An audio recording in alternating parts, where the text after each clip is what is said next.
Who are you? Who is to say who we are and what we might be capable of achieving if we develop the courage to accept our terrible fates, live in truth, and stumble uphill?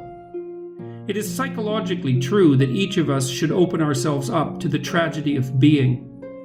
It is psychologically true that we should pick up our tragic burdens and crosses, die continually, and renew our souls continually.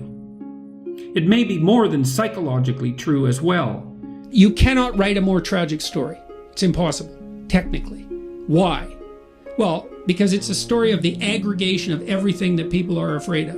And it is time for us to wake up, become conscious, and recognize it as such. There was no death more painful than crucifixion. That's why the Romans invented it. It was to punish political miscreants. It was the slow, agonizing death by suffocation, essentially, and dehydration and exposure. It's extraordinarily painful.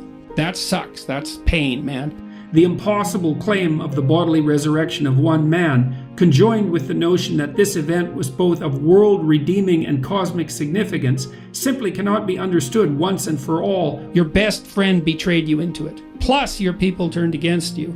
Plus, they're led by a tyrant who doubts truth. Plus, you're a victim of the Roman Empire. Plus, you're completely innocent. Plus, everybody knows it. Who are you? Maybe if you're female, you're Mary, and why is that? It's the Pieta, because you have to offer your children to the destruction of the world. That's female courage. That's the mother that doesn't hold her child back. It's like, go out. To what? Eventually your death and destruction. Go out. Leave me. Be in the world. That's feminine courage, man, to let her baby go. And what do you see? You see death, you see destruction, pain, terror, tyranny, frailty, betrayal. Look harder. Look harder. Look harder. What do you see? The death and resurrection. You look far enough into the abyss, you see the light.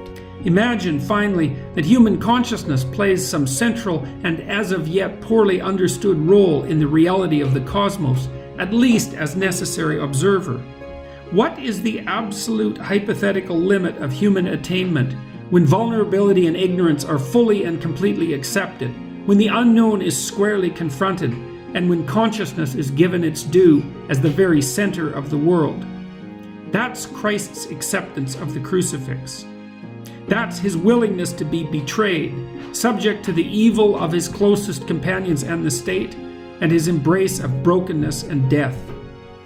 Would you sacrifice what you love most to God to find out who and what you are? To understand that and to welcome it, that is voluntary acceptance of the necessity of eternal transformation as an alternative to nihilistic despair or desperate and fatal identification with the state.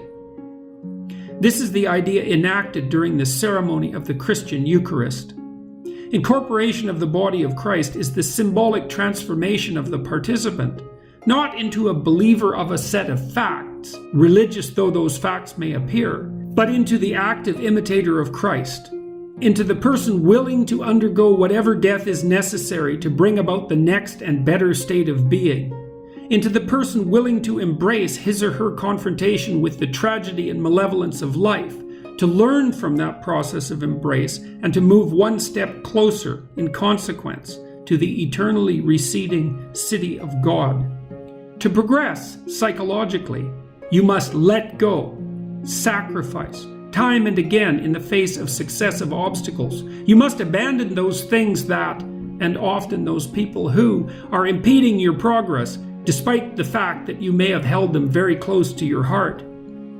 When you're wrong, when you've missed the mark, when you've sinned, because that is the meaning of sin, you must let the part of you that is wrong and aiming improperly die.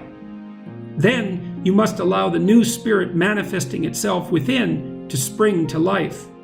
That new spirit, that's the terrible information contained in whatever error you committed, in living conjunction with the now transformed structures you originally employed to frame the situation. That new spirit, it's a manifestation as well, and in other words, of the potential within you that had not yet been called forth by the previous travails of your life.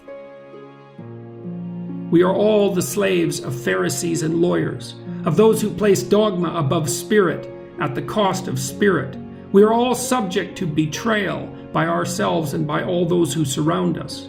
We are all facing extinction in the most torturous of manners. But there is a spirit within us with sufficient courage to confront the true horrors of existence forthrightly, to allow the transformation, even death, that such confrontation catalyzes to occur, and to leap forward renewed. Christ is symbolically the way and the truth of life, and no one comes to the Father except through him. Embracing the process of voluntary death and rebirth that is identical with psychological development means determining to move forward and upward despite the horrors of life. It means as well, symbolically speaking, rejuvenating the dead father or rescuing him from stagnation and deterioration in the eternal underworld. Forthright individual confrontation with the unknown renews the individual, but also catalyzes cultural revitalization. This is the essence of Christian ritual and belief, articulated as a psychological principle. We must identify with that part of ourselves that is always stretching beyond what we currently know and has the faith to let go of old certainties so that new patterns of being can be brought into place. How is it that life might prevail in the face of death and hell? With arms open, embracing its fate. We are all fallen creatures, and we all know it. We are all separated from what should be and thrown into the world of death and despair. We are all brutally crucified on the cross that is the reality of life itself. To rebel against that fate merely worsens it, transforming what could be mere tragedy into something indistinguishable from hell. To argue bitterly and despair around the deathbed of a loved one, to take a single example, is to turn all the pain of death and loss into something far worse. To accept instead? Is that simultaneously to transcend? It's certainly courage and truth and perhaps even love, and these three forces are something to behold. Are they more powerful than despair and the desire for vengeance? That is the Christian suggestion. And the Christian command? To act out the proposition that courage and truth and love are more powerful than death and despair, and to accept what transpires as a consequence. That is Easter and the death and resurrection of Christ.